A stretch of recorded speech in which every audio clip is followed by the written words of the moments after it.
There is obviously a certain beauty that you are pointing at. It's not your beauty. It's not the beauty of what you do. And you don't know and don't want to know what is this beauty, because this beauty is a beauty that is either lived or not. Knowing about it has no meaning.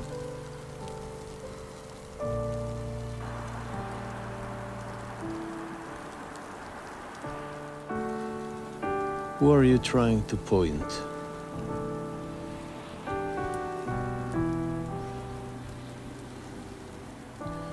You try to point yourself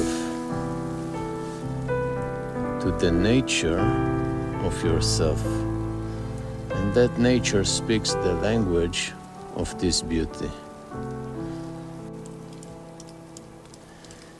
Here and there you named this beauty. You called it reasonless beauty or other names.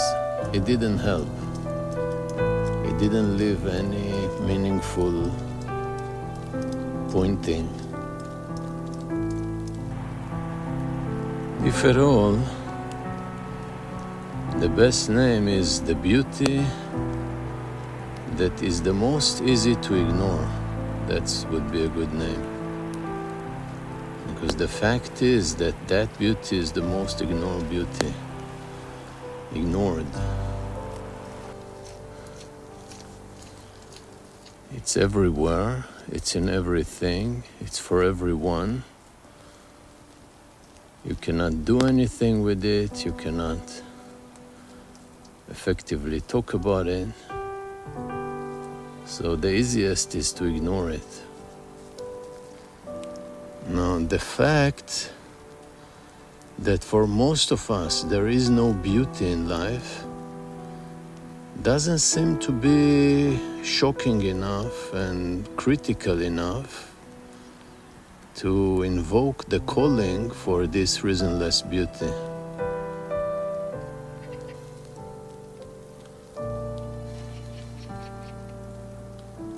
Perhaps the calling is for the beauty itself, for its awakening in us, and not for us to awake to it.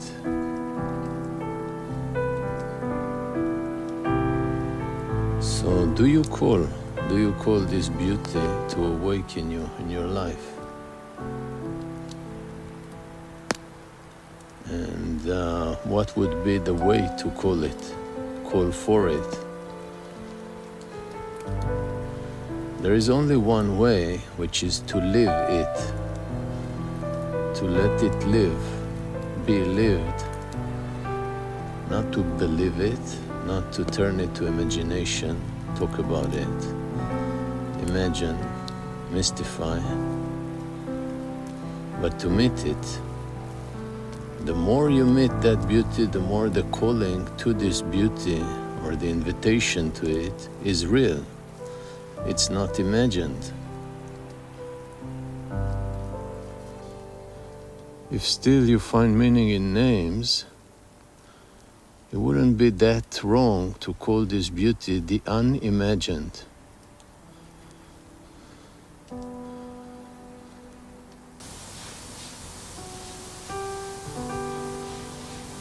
It's everywhere. It's not in the things.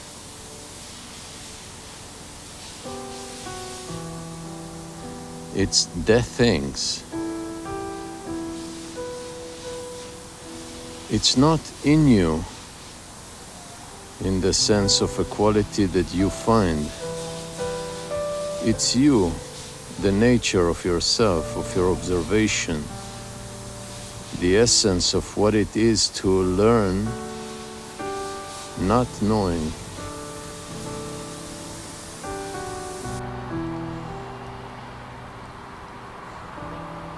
But the really important point for you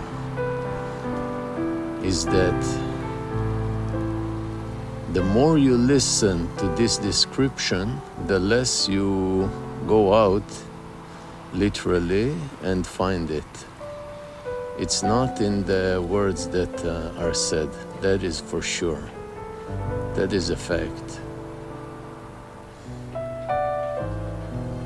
You need to be very committed, but commitment that has to do with the reason, with the benefit, expected benefit, it's not a commitment, it's a falsehood. If you start to feel that you can smell it in the air, then try to live one day, full day, from morning to morning, not for a reason. It's really most likely that you will fail. It is most likely that you will fail because the reason there is a reason, let's say it like that, is that you want to know in advance what it is like, what's in it for you. And in that, what you're doing, you bring the new, that beauty without reason, to dissolve in the old, to satisfy you, the old.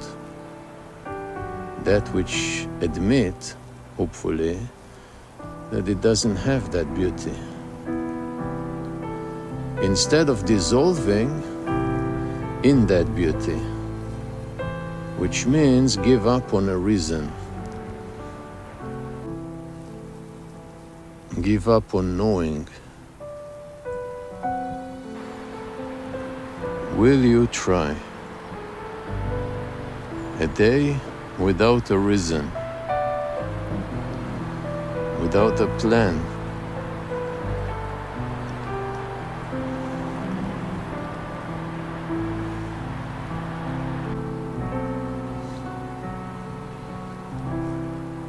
One thing about the unimagined beauty, the reasonless beauty, is that it has its own intelligence. That's why it is unpredicted, unusable to the human mind or to the machine mind, which are same. It has a life of its own because it is life of its own, life itself.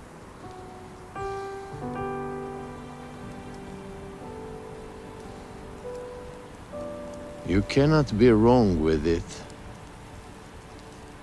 There is no trade, there is no transaction, there is no promise, there is no fulfillment. The thing is calling for itself. The beauty manifests in beauty, not in knowledge or words or memory or imagination.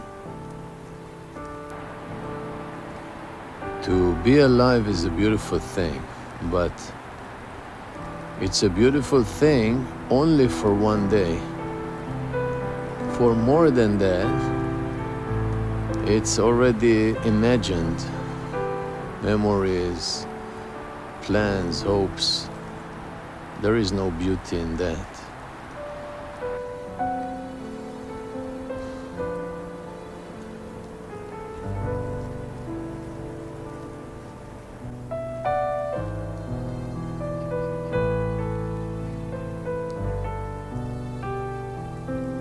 That which has no reason does not give birth to expectations. And when there are no expectations, there cannot be complaints. Where there are no complaints, there is freedom, inner freedom. You learn that when the beauty is not pushed out of your space of observation.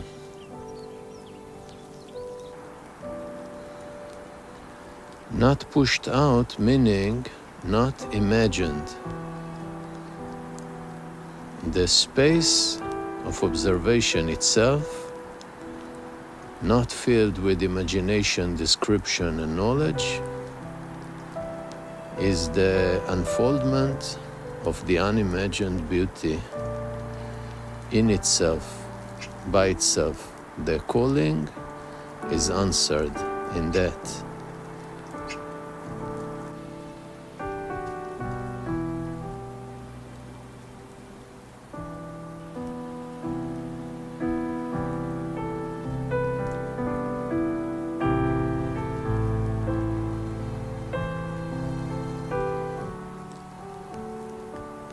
Can you continue with that on your own? Just the string of the exploration, can it continue without any triggers? In any case, as you live, you walk in life, walk the path of your life. So walk free.